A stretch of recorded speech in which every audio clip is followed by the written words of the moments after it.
Hello guys, Assalamualaikum. Welcome back to the segment. Apa khabar guys? Saya harap anda semua dalam keadaan sihat. Dan malam ni, saya nak kongsi lebih kurang dalam 2 kisah seram. Okay? Tapi sebelum tu, jom kita layan dia.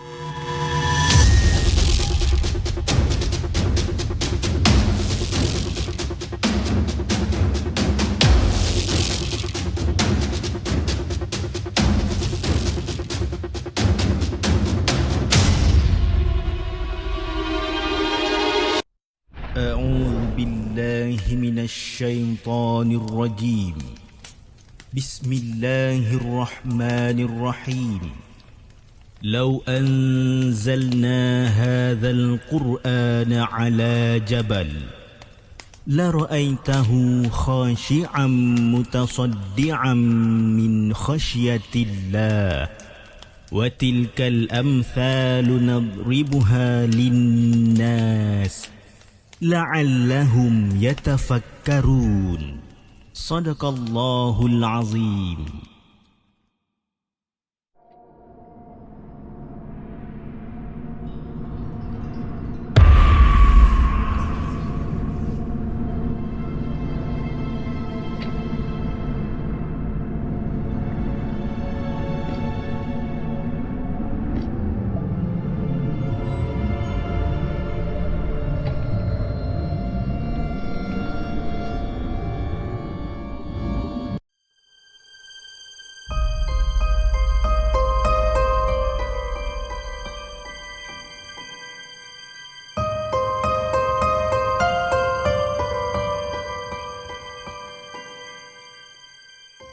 Adakah anda telah bersedia untuk mendengar kisah seram yang akan disampaikan oleh hos anda dalam Markas Puaka?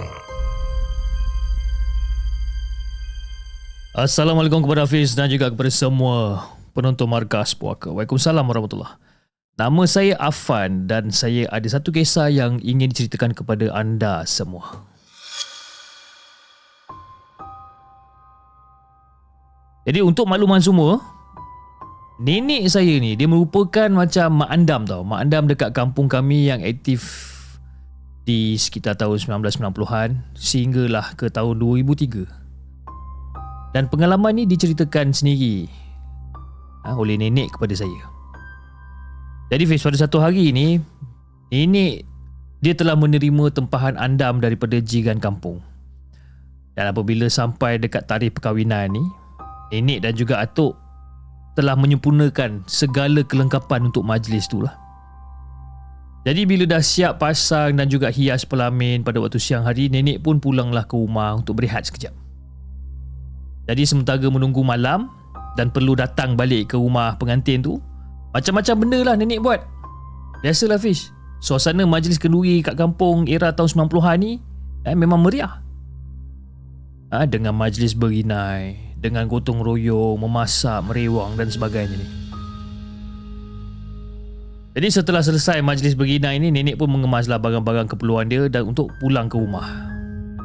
Dan semuanya Fiz bermula apabila nenek menurun tangga daripada rumah pengantin ni. Bila nenek turun tangga daripada rumah pengantin ni, nenek ternampak ada bayang hitam tinggi di sebelah kiri dan juga kanan pelamin. Tinggi Fiz. Dan nenek masa tu perhatikan keadaan sekeliling pelamin pada waktu tu. Untuk orang lain, untuk kanak-kanak dan juga orang dewasa yang biasa ni, diorang macam tak nampak apa-apa pun. Semua macam biasa, kan? Bersembang antara satu sama lain. Budak-budak lari berkejaran sana sini. Dan pada waktu tu mungkin nenek seorang je yang nampak bayangan hitam tu. Jadi pada waktu tu nenek pun berjalan lah. Dia berjalan dan mencari satu tempat yang sesuai, dan juga membaca ayat kursi serta beberapa doa. Kenapa nenek buat macam ni? Supaya tak ada gangguan pada majlis dan mengharapkan yang majlis tu berjalan dengan lancar sampailah selesai. Dan tak lama kemudian nenek tengok balik dekat kawasan pelamin. Kedua-dua bayang hitam tu yang dekat kiri dan juga kanan pelamin tu pun dah tak ada. Hilang. Dan pada keesokannya tu, hari majlis pun berlangsung dengan tenang sampai selesai. Now Fiz, pada hari untuk membuka pelamin ni, nenek ada tanya dekat tuan rumah tentang kejadian bayang-bayang hitam ni. Dan tuan rumah tu sendiri menyatakan bahawa itu adalah benda jagaan bapa dia. Bapa dia tu membela benda ni. Jadi nenek pada tu terdiam dan mengangguk faham dengan penerangan daripada tuan rumah tu. Sebenarnya Fish, kalau mengikut pada pengalaman nenek saya ni, nenek akan risau tau. Sehingga satu majlis kahwin tu selesai, daripada mula sampai habis. Nenek tu memang jenis yang macam tu. Yelah, kalau katakan ada benda-benda jagaan, belaan dan sebagainya ni, kebiasaannya pengantin perempuan akan tiba-tiba pengsan, kena rasuk dan sebagainya. Sebab itu nenek selalu kalau pergi ke majlis kahwin, lagi-lagi kalau di kampung, nenek akan sentiasa bawa air yang dah dibaca dengan ayat-ayat suci daripada seorang imam. Untuk apa? Kalau katakanlah benda-benda ni berlaku, nenek akan bagi orang tu untuk minum air ni supaya dapat dipulihkan semangat diorang ni. Sekarang ni pun nenek dah bersara dah Fiz. Dan saya mintakan semua penonton-penonton di segmen Markas Puaka untuk doakan kebaikan dan juga kesihatan nenek saya. Terima kasih kepada tim Markas Puaka kerana memberi peluang dan juga ruang untuk saya berkongsi cerita. Assalamualaikum.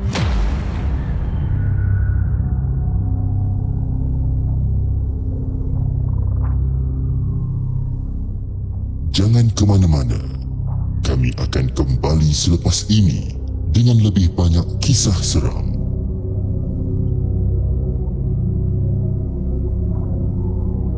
Itu guys, kisah yang pertama, kisah yang dikongsikan oleh Afan, bayangan hitam di pelamin. Itu dia. Terima kasih Afan kerana sudi untuk berkongsi kisah melalui WhatsApp. Dan tanpa membuang masa, kita teruskan dengan kita punya cerita pada malam ni. Okey, kalau anda tengok siaran Markas Puaka semalam, iaitu tentang gangguan rumah sewa ketika mengandung tu, yang dituliskan ataupun yang dihantar oleh Mimi. Okey, dan ini adalah bahagian yang kedua. Jom kita dengarkan.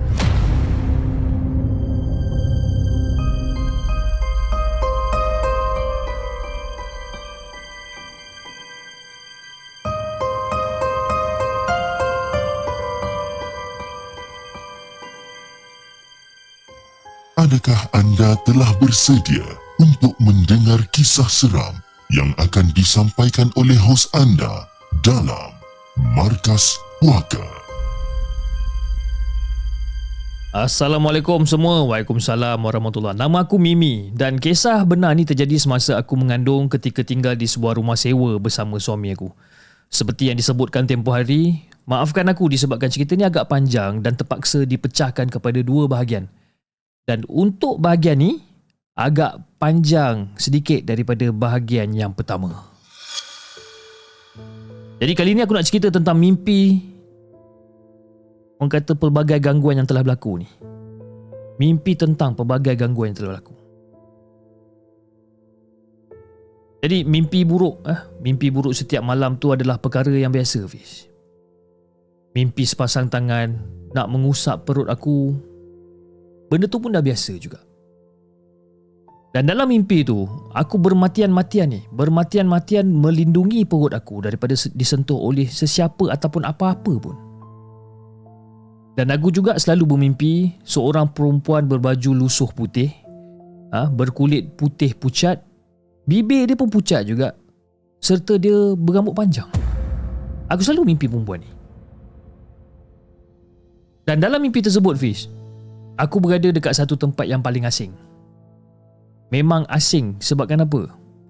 Aku berada dekat dalam sebuah tokong. Aku takut tapi suami aku ada sekali.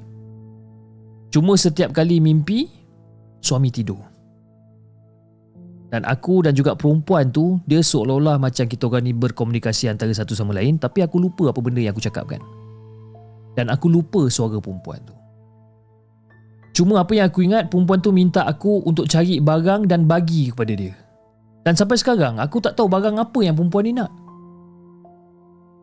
Dan suami aku juga turut dia ganggu ketika ketiadaan aku ni. Cuma bezanya semangat suami, dia tak adalah sama macam aku. Aku ni tak adalah berani sangat, Fiz. Tapi tak adalah pula orang kata terlalu takut dengan makhluk-makhluk ni. Mungkin disebabkan aku dah biasa dengan gangguan-gangguan macam ni.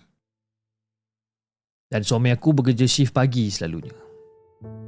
Aku yang berubah jadual, seminggu shift pagi, seminggu shift petang. Jadi Fiz, ketika aku bekerja, suami beritahu bahawa dia tak tahan kena ganggu. Jadi aku minta dia sabar lagi 3 ke 4 jam untuk aku balik lah. Dan selepas pada tu, suami aku tak balas. Jadi masa dia tak balas tu, aku rasa macam suami aku dah tidur lah kot, tertidur. Rupa-rupanya suami aku datang kat tempat kerja aku. Dan mujur semua rakan tempat kerja aku ni memang kenal baik lah dengan suami aku ni.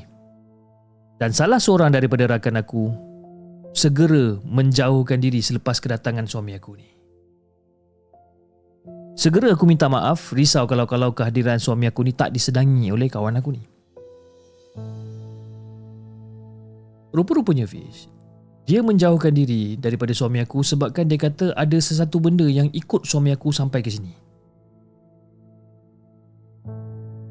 Cuma aku tak sangka lah yang kawan aku pun dapat rasa juga kehadiran makhluk tersebut. Dan suami aku keluar setengah jam awal sebelum aku balik.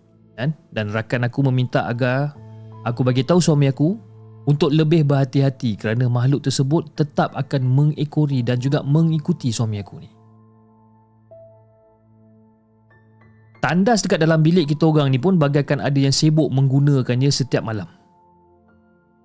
Itu pun ketika kita orang berada dekat dalam bilik.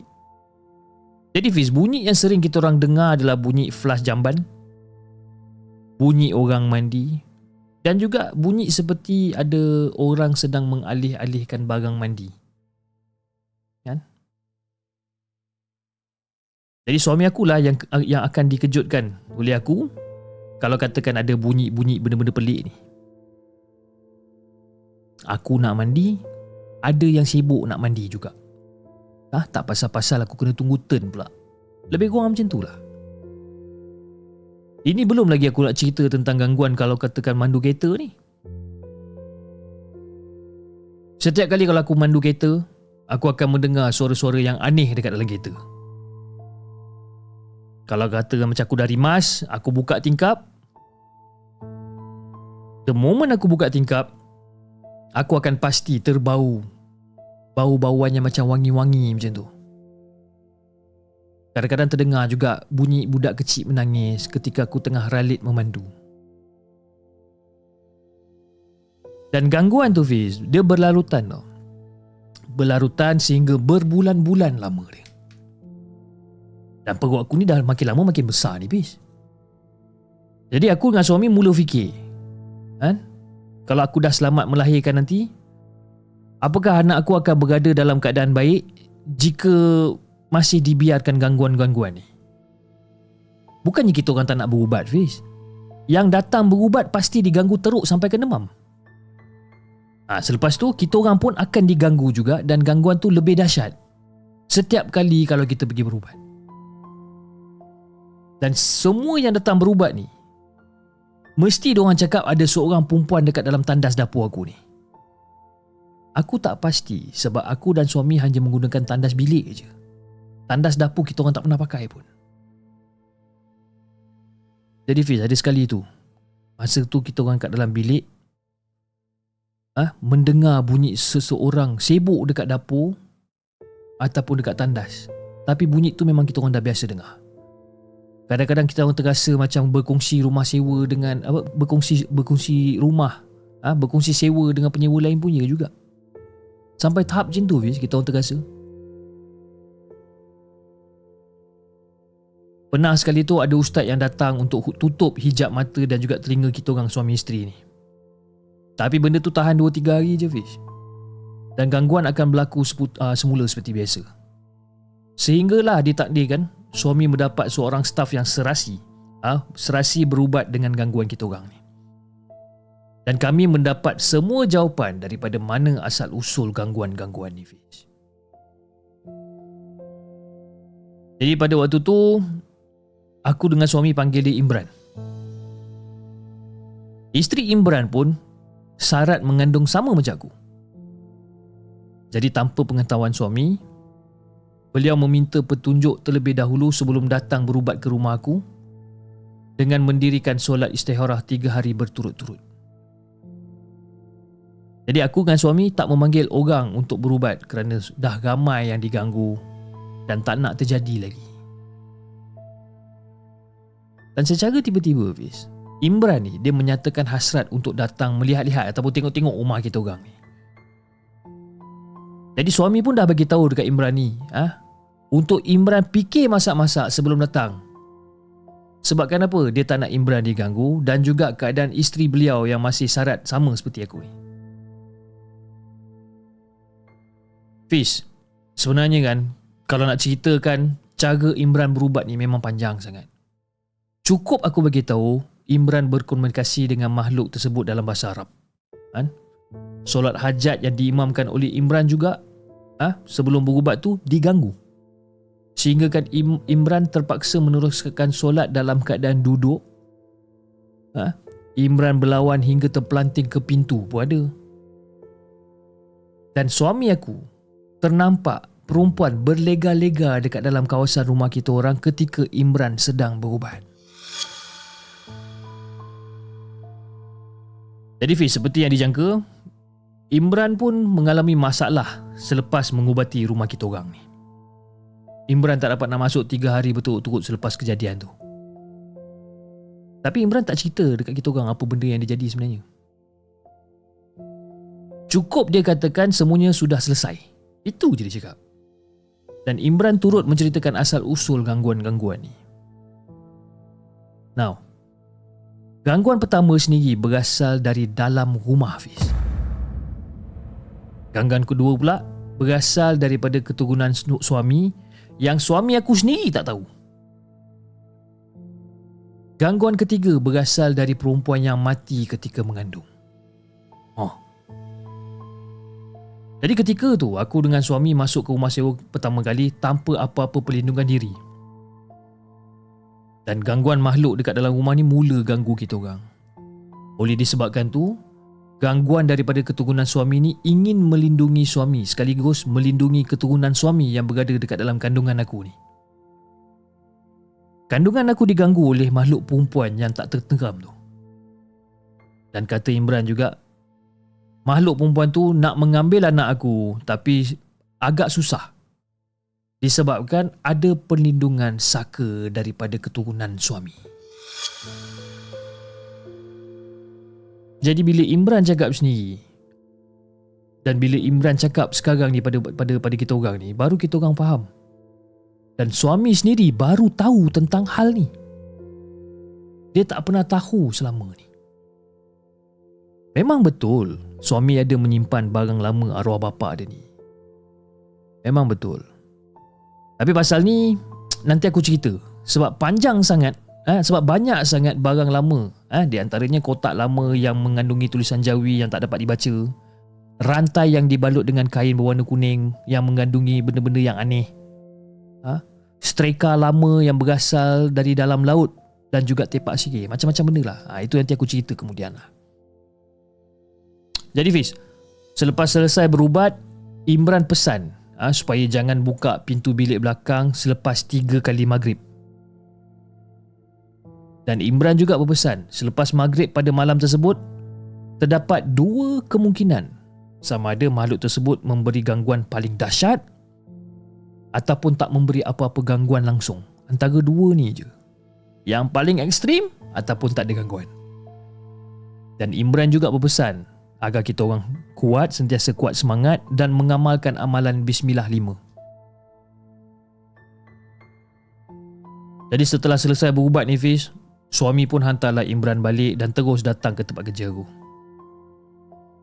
Dan alasan suami masih lagi teringat-teringat perempuan yang beliau nampak berlega-lega dekat kawasan rumah ketika Imran sedang berubat. Kata Imran Fiz, perempuan tu datang untuk membuat perhitungan dengan beliau dan bersetuju tidak lagi mengganggu anak dekat dalam kandungan aku ni. Jadi shift aku pun dah habis. Suami tunggu aku dekat dalam kereta. Dan kita orang berniat nak balik ke rumah macam biasalah. Dan aku dengan suami masa tu macam ada sedikit cuak memikirkan amaran Imran tentang dua kemungkinan tersebut. Sama ada yang paling ekstrim gangguan dia ataupun langsung tak ada gangguan. Jadi pada waktu tu aku pun ada bertanyakan tentang hal lampu luar rumah. Sama ada suami aku buka ke tak lampu luar rumah ni. Dan pada waktu tu suami aku tepuk dahi. Allah sayang, abang lupa nak buka lampu luar rumah.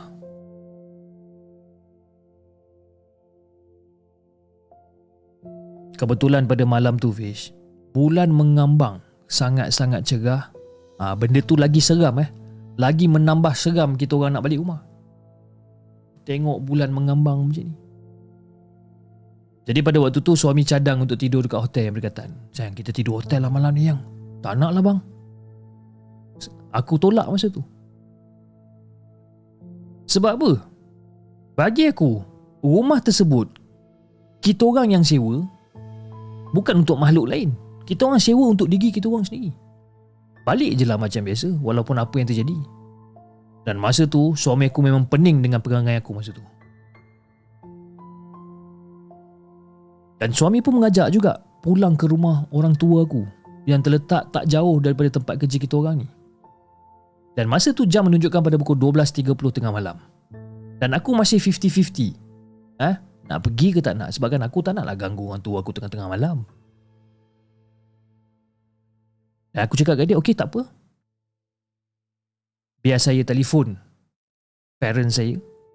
Tapi saya telefon sekali je bang. Kalau parents saya tak jawab, kita balik rumah kita macam biasa. Dan aku pun telefon parents aku. Dan seperti yang aku duga, panggilan tak berjawab. Dan ketika tu, suami aku menunjukkan wajah kesal. Tak tersangka yang bapa aku ni telefon kembali.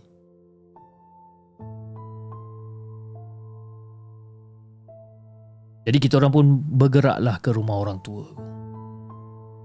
Bulan masa tu memang betul-betul bercahaya lah malam tu. Lain macam lah. Aku tak tahu malam tu malam apa sebenarnya. Mungkin ada sebab kot untuk Imran memilih malam tersebut sebagai malam untuk berubat. Wallahualam, aku pun tak tahu. Jadi selepas 3 hari, kita orang pun baliklah ke rumah kita orang. Dan atas nasihat Imran sebelum melangkah masuk rumah ni, kita orang kena melangkah bersama-sama selepas membaca Bismillah 5. Belum sempat ataupun baru je nak baca Bismillah 5 ni, ada bunyi ketukan dekat grill dalam rumah. Tek tek tek tek teng teng. Suami terus tarik tangan aku. Aku tarik balik suami dan genggam tangan beliau dan bagi semangat pada beliau. Aku tak nafikan Fiz, memang gangguan yang kita orang dapat ni memang hardcore. Kalau korang kata suami aku ni penakut, aku yang kuat semangat ni pun goyang Fiz. Agak goyang juga dengan gangguan kali ni. Tapi aku fikir satu je, janganlah kita tunjuk pada makhluk-makhluk tersebut yang kita ni takut. Abaikan je. Jadi kita orang pun masuk ke dalam dan teruskan hari-hari kita orang macam biasa. Pintu bilik belakang tu lama juga aku biarkan tak terbuka. Nasib baiklah tak ada barang-barang penting kat dalam bilik tu. Aku cuma letak baby cot, almari anak, stroller kan. Pendek kata, barang-barang anak aku yang aku beli sedikit demi sedikit aku simpan dekat dalam bilik tu. Jadi pada waktu tu Fiz, aku ingatkan gangguan tu cukup sampai situ je lah. Rupanya tak. Aku ditahan dekat ward selama hampir 15 hari atas sebab darah aku ni ada masalah sikit. Tiba-tiba bermasalah.